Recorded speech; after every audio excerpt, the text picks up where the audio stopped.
За сайн байцгаана уу? Та бүхэнд өдрийн мэндийг хүргэе. Өнөөдөр цөмөрөө мандалд ордоо, өшөө нэмэлт ордуудаа яаж мэдэх вэ гэдэг талаарх заавар зөвлөгөөг хүлээн авцгаая. Зоолон өмнөх бэлгүүдээр оруулахдаа ордуудыгаа энэ ордыгоо тэр ордыгоо сонсорой гэд ярьдаг штэ. Одоо нарны ордоо, мандалд ордоо, өшөө дээрээс нь сарны ордоо, нэмэлт ордоо сонсорой гэд. Тэгээ зарим хүмүүс маань одоо энэ холбоосоор ороод ганц хоёр асуудлуудаа тулгарсан нийтлэг байсан учраас одоо энэ удаад та нартай яг ингээд гартаад харуулад зөвлөх гэж байна. За цөмөр одоо ингээд эхэлцгээе. Энэ холбоосыг би мэдээж хэрэг дахиад энэ удаагийн бэлгийнхаа доор үлдээж чинь та нар маань тэгээд одоо асуусан хүмүүс маань сонирхож байгаа хүмүүс маань ороод сонирхоод үзээрэй. За би ямар ч гэсэн энд ингээд Google-ээр нийсэн байна. Google дээр холбоосоо оруулаад за холбоос дээр минь ийм мэдээлэлүүд гарч ирэнгууд би хамгийн ихнийх руугаа хулганаа ингээд аваачингууд энэ доор ингээд зураас гарч ирээд арилаад байгаа. За тэгэнгүүт зураас гараад ирэнгүүт нь би хулганаараа дээр нь нэг удаа даръя. За чиг гэдэг дуурсан хулганаараа би нэг дарсан гэсэн үг. За тэгэнгүүт одоо хуудас маань уншигдаад одоо ийм нүүр гараад ирж байна. За ийм хөрхөн нүүр гараад ирэнгүүт нь одоо үнгүү тийм ээ онлайнаар өөрийнхөө чартыг зурхаагаа одоо ингээд тооцоолж болно гэсэн мэдээлэл гараад ирэнгүүт цөмөрөний доош нь гүйлгээд энэ доор ийм хөх юу гараад ирж байгаа слайн.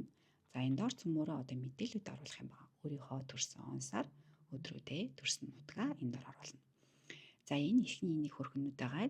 Энэ нүдний доошоо харсан сумыг хараад цөмөрөө дарна хулганаараа чиг. За ингээд дарчингууд зөндөө олон тоо гараад ирж байгаа. За энэ олон тооноос цөмөрөө төрсөн өдрөө сонгоно. За энийг сонгоё л доо. 20-ны өдрийгээ сонгочлоо. За ингээд гараад ирж байгаа 20 гээд гараад ирээд зогтлоо. Энийний баруун талд нь дахиад нэг нүд байгаа. Энийний доош харсан сум дээр нь чиг гээд харчий. За тэгэнгүүт энд 12 сар хүртэлх бүх 12 сарууд маань англи хэл дээрээ гараад ирнэ. Тэгэнгүүт цөмөрөө за 6 дугаар сарыг сонгочихъя. За энэний баруун талд нь дахиад нэг доош харсан сум байгаа. Нүдтэй сум. За энэ дээр нь дарчээ. За эдгээр ингээд бидний сонгож болох төрсөн он сарууд ахгүй юу? За цөмөрөө энэ 88 оны сонгочихъя л доо. За баруун тишээ явлаа. Энэ дахиад нэг нүд байгаа. Доош харсан сумын дахиад дарчээ. За энд ингээд цагуудаараа ардаа AM гэвэл өглөөний цаг, эндээс хойш үдээс хойш болгоод PM гэхээр оройны цагууд талчина. За цөмөрөө оройны 8 PM-ийг сонгоё. 20 гээд урдаа ардаа 8 PM гэсэн байгаа. За нард нь минут байна тийм ээ. Минутыг хүссэн тагаараа сонгож болно. Тэгээ цөмөрөө 00-оор нь сонгочихъя. За ингээд бидний оруулсан мэдээлэл маань ингээд болчлоо. За ингээд доошлонгууд одоо энэ дахиад нэг хоосны нүд байгаа. Энэ хоосны нүд рүү дахиад хулганаараа цөмөр ингээд нэг дарчингууд энэ босоод зураас арилаал, хасаал, арилаал гарч ирээд байна да. Тэгээ энд яаж ийм гэхээр бидний төрсөн нутгаа, төрсөн хотоо хийгэрээ гэж байгаа. Тэгэхээр өнөөдөр цөмөрөө Улаанбаатараа хийлээ гэвэл ULAANB гэдэг 4-5 үсгээ оруулжингууд доор нь манай Улаанбаатарчин гараад ирнэ. Ингээ хүү хөнгөтэй болчихж байгаа. Хүү хөнгөтэй болонгуудын дээр нь хулганаараа нэг дарчээ. За одоо ингээд цөмөрөө шалганаа. 26 сар 88 он оройны 8 цаг 00 минут Улаанбаатар, Монгол. За мэдээж энэ хотуудыгаа одоо хөдөө аймагуудаа бас сонгоод бичнэ. Англиар бичих ёстой. Тэгээд дараа нь цөмөрөө одоо энийг хөх дахиад нэг нүур агаад жижигхэн энэ дээр болохоор бидний тооцоолоорой гэж байгаа. 6-гаа тооцоолох юм. За тэгээд цөмөр энэ дээр нь дарчий. За маусаараа дарчлаа. Тооцоолоод одоо гараад ирж байгаа. Энэ цөмөрөө мэдээллүүдээ шалгачна. За мэдээллүүдээ шалгаад цөмөр ингээд доошоо буулгангууд энд ийм том зураг гараад ирж байгаа.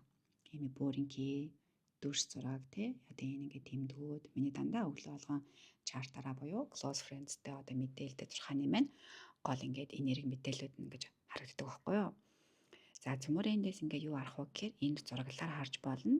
Энд ингээд бичгээр ингээд харж болно гэсэн үг. За цөмөрөө би дараагийн удаа одоо энэ гаригуудаа ингээд сайхан гой тайлбарлаа жижигхэн ингээд хичээлүүдийг оруулаад явахыг хичээн та нартай ингээд ойлголт өгөхийн тулд за тэгээд өнөөдөртөө болохоор цөмөрөө яг мандалд ордоо ордуудаа мэдцгээе.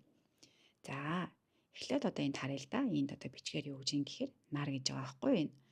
За энэ болохоор хараа нарны өмнө байгаа нэг зураг байгаа. Зэн бөөрийн хідүүрс гол тоо зэгтэй. Энэ маань болохоор нарыг маань нэлтгэж байгаа. Энэ зурган дотроос нарыгаа олж болох дүрс нь энэ юм аа гэж одоо хэлж өгж байгаа гэсэн үг. За энэ нарны маань дүрс юм байна. Одоо цөмөрийн дотор хаана байна уу гэд.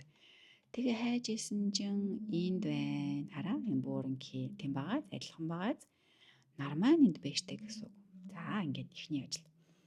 За одоо нар маань харалтаа нь юу байна? Ямар тэмдэг байна гэхээр энэ хэд ордуудын дүрсүүд нь байна байхгүй юу? Энэ болохоор ийм улбар шаранхүйтэй дээрээ доороо хоёр талтай босоо зураалууд байгаас ихрийн ордын маань гэсэн үг. Ихрийн ордын маань дүрс зураг. Тэгэхээр нар маань ихрийн ордонд байгаа юм гэдэг цөмөрөө ингэж ойлгоод эндээ харангууд нар маань нэрийн ихрийн ордонд байжтэй гэж цөмөрөө мэдэж авч байна. За окей.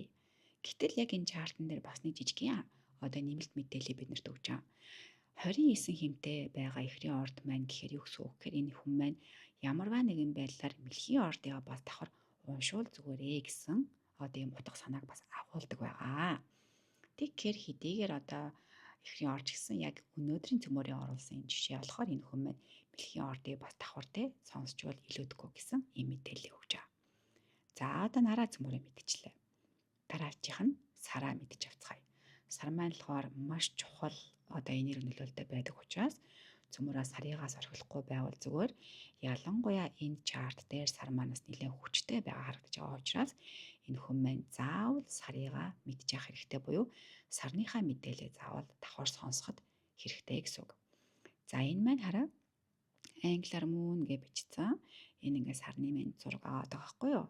Цөмөрөө хараад ойлгоод за одоо энэ сарыгаа цөмөрөө хайштай одоо энэ зурган дотор за хайлаа хаана энэ хараа энэ хөөрхөн байж штэ хаана байна уу гэхээр дээр нь хараа энэ нэг зураг болохоор ч охины ордны маань бэлэг тэмдэг байхгүй юу. Тэгээ ингээ харах юм бол цөмөрөө сар маань охины ордод байна. Дэрэгдэн дахиад хоёр хүчтэй энерги байгаа учраас энэ сар маань бас хүчтэй байна. Энэ орд маань хүчтэй байна гэж цөмөрөө ойлгож болноо.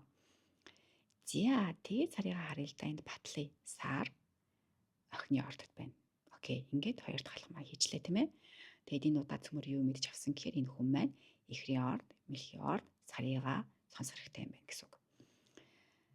За одоо тэгээ юу сонсох гэдэг ингээд хүмүүс маань одоо миний өмнөх бичлэгүүдийг үзээг бол хүмүүс маань бодож магадгүй. Тэгэхээр ерөнхийдөө ингээд би ордуудаараа зөвлөгөө өгөхөөр одоо бүх ордуудаасаа энэ ордуудыг бас илүү их онцлуул зүгээрээ гэсэн би ойлголтыг өгж байгаа гэсэн үг. Тайлбарлаж өгж байгаа байхгүй юу? За одоо цөмөрөө гол алхам руу оръё. Ямар гэхээр нөгөө нэг чухал мандалтын орд руу. Мандалтын орд гэдэг мандалтын ордыг яаж мэдэж болох вэ? Гэ Тэнгэрийн хаяа ингэж байдаг тэгдэг гэ биний бичлэг оруулсан байгаа да. Тэгээ тэндээс мэдэж авч болно мандалтын орд маань яаж тооцоологддог юм бэ гэдгийг. Тэгээ цөмөрөө одоо энэ зурган дээр хаанарах вэ гэхээр одоо доошоо буугаад энэ доороос харж болно. AC гээд ард нэг юм дээшээ сумтай юм шиг ингээд нумын зураг агаад энэ маань болохоор мандалтын орд нь нумын орд төр байна гэд бидэрт хэлж байгаа. За шалгая цөмөрөө. Энэ дүрс минь хаана байна уу гэхээр одоо энэ гаднах торгуудаа цөмөрөө шалгаад орд маань нумын ордын дүрс хаана вэ? Хүү энэ вэ? Харсан уу? Энэ нумын ордны дүрс ахгүй юу? Тэгсэн чи яасан? Энэ зураас нь яваад ASC-ийн энэ шүү дээ. 3 үсэг нь ASC. За хаана гэхээр нумын ордод байна. Нумын орд хүчтэй байна уу гэхээр хүчтэй байна. Яагаад хүчтэй вэ гэхээр нэгдүгээрт мандалт нь өөрөө нум учраас хүчтэй. Өшөө дээрээс нь сарлууга нарлууга явсан энергиуд хүчтэй учраас хүчтэй. Ингээд энэ хүний мандалтын орд яах аргагүй нэг хүчтэй болж таарлаа. Тэгэхээр яг уу мандалтын ордыг заавал унших хэрэгтэй байгаа байхгүй юу? Сонсох хэрэгтэй. За тэгээд ийм одоо ингэж ойлгодог байгаа. За би айгу ойлгомжтой тайлбарлсан байх гэж найдаж байна. Тэгээд та нар маань гоё өөрсдөө ингээд сонирхоод үзээрэй. Тэгээд дараагийн бичлэгээрээ би гоё одоо яг жижигхэн хичээл шиг те гоё ингээд мэдээллүүдийг бас ингээд өгөөд явахыг хичээнэ. Тэгээд хажуугаараас нөгөө хичээлээ хийгээд ажиллаа хийгээд завгүй байдаг болохоор Ямар ч тач ингээд 7 хоногийнхоо 4-р өдөр болгоныг би бичлэгээрээ ингээд мэдээлэл өгөөд алдахгүй явахыг аягүй их бас ирмэлзэж хичээж байгаа. Тэгээд мэдээж хэрэг одоо бас нэг бэлдсэн байгаа мэдээлэл маань болохоор яг одоо тий бууд гариг маань ухралтын энергитэй ингээд явагдаж байгаа учраас бас энэ тал дээр бас 12 ордууд дээр бас зөвлөгөөгөө бас өгөхийг хүсэж байгаа. Тэгээд бас амжуул өнөөдөртөө амжихгүй бол бас маргаашд оруулахыг бодож байгаа. За тэгээд дараа нь дахиад нэг хэлэх юм байна. Юу байна вэ гэхээр одоо ингээд зөвхөн намайг те яг ингээд ютубээр үздэг хүмүүс байх юм бол би бас Instagram хаягтай, Facebook хаягтай. Instagram дээр болохоор би хаалттай сториогоор өдөр болгоныхаа анхаарах зурхай мэдээллүүдийг одоо явуулдаг. Тэг хүсэх юм бол бас одоо энэ оны маань сүүлчийн сар маань одоо тэ 11 сарын дундаас 12 сарын дунд хүртэл явагдана. Тэгээ та нар маань тэр хугацаанд өдөр болгоны энергийнхаа мэдээлэл зөвлөгөөг авахыг хүсэх юм бол миний Instagram руу ороод миний постыг сонирхоод үзээрэй гэж бас хүсэж байна. За ингээд өнөөдрийнхөө энэ зөвлөгөөгөөр тийм ээ танилцуулгаар энэ мэдээллийг та бүхэндээ хүргэхийг хүслээ. Асуултуудад нь хариулахыг зорилоо. За ингээд бүгдээрэнд нь баярлалаа. Тэгээд дараагийн бичлэгээрээ иргэн уулзцаая. Баяртай. Түр баяртай.